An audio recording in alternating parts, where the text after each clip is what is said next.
Hi guys, what's up? Welcome back to my channel mga Tokebs. So for today's video, maglalagay tayo ng voltmeter dito sa ating wave. At saka sa mga nagtatanong kung paano ba isabay yung pagsindi nito sa susi, yung pagpatay sindi, bumubukas na kagad siya. So guys, napaka basic lang ng paglalagay nito, no? Kahit sino kayang gawin. Negative tsaka positive lang to. Ito kukuha mo lang ng kuryente, tas ito kahit sa body ground lang yan. So yun, tuturo ko na din kung saan ba dapat itap para sumunod sa susi niya, para pagka nagbukas siya, pag inon at pinatay, sasabay din yung voltmeter. So let's go. So bago lahat, magbabaklas muna tayo ng flarings dito para makabit natin. Okay, let's go.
So guys, pagka nabuksan nyo na yung flarings nyo, hanapin nyo kagad yung susi.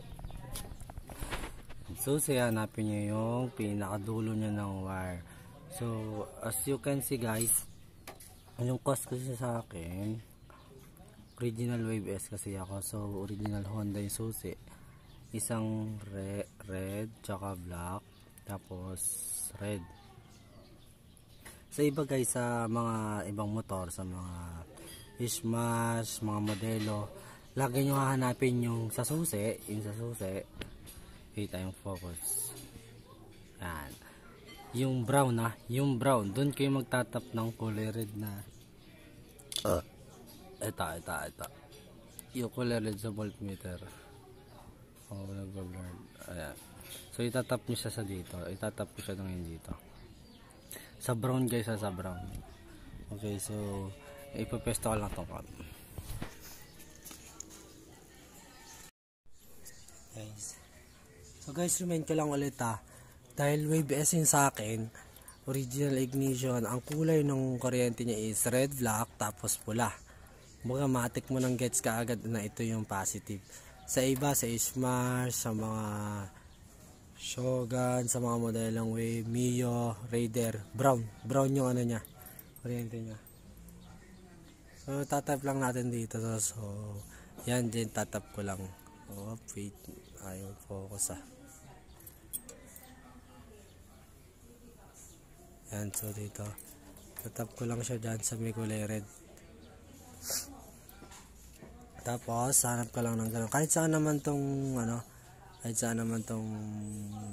lock, basta siya ground siya. Tapos dito sa positive, test natin guys. So tap ko lang siya dito, tap ko siya sa susian, kulay pula positive.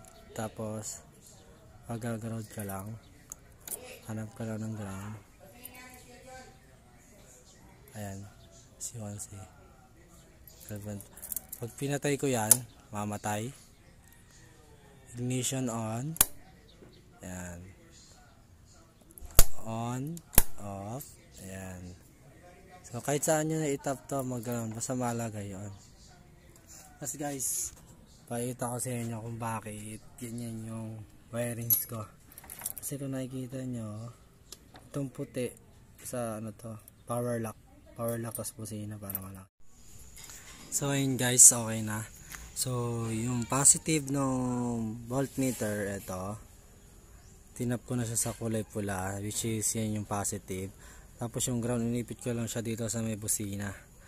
So basta guys yung pag sa ibang unit pa titingnan nyo is yung brown to, positive, negative. Yan, sobrang basic lang. So ayan, nakaless na kayo ng switch. Pag in-on nyo yan, pag in-on nyo to, susi, bubukas na rin siya. Ayan. Para sabay na sabay. On, off, on. Ayan. So iayos na natin ito mamaya. So explain ko lang pala kanino kung para saan ba itong puti tsaka ito. Kaya dito ko rin siya ikinuha. Ano siya, power lock. So ito yung power lock. Ito yung switch ng power lock ko. Ginawan ko na yan. So para dipindot lang yung compartment ko. Ayan. Pasok. Ayan. Isa pa.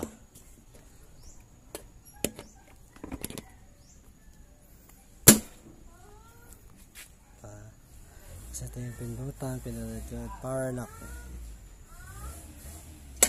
Yan. So yun yung power lock. Nandiyan lang din ito. Yan guys. So kabit na natin yung playlist guys. 2 hours later.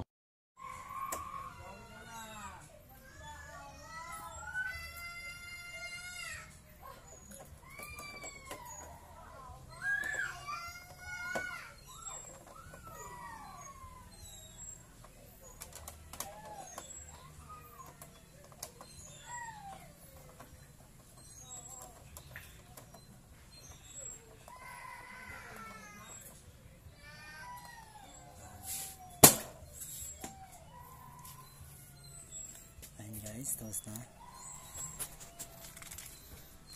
So dito ko siya nilagay guys, dito para habang nag-drive nakikita ko siya. So susi natin.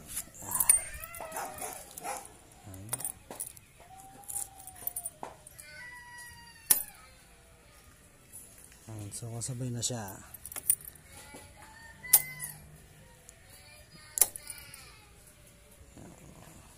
Tapos yung power lock ulit, yung power lock. One stick na yan. Okay, this time's up. Thank you.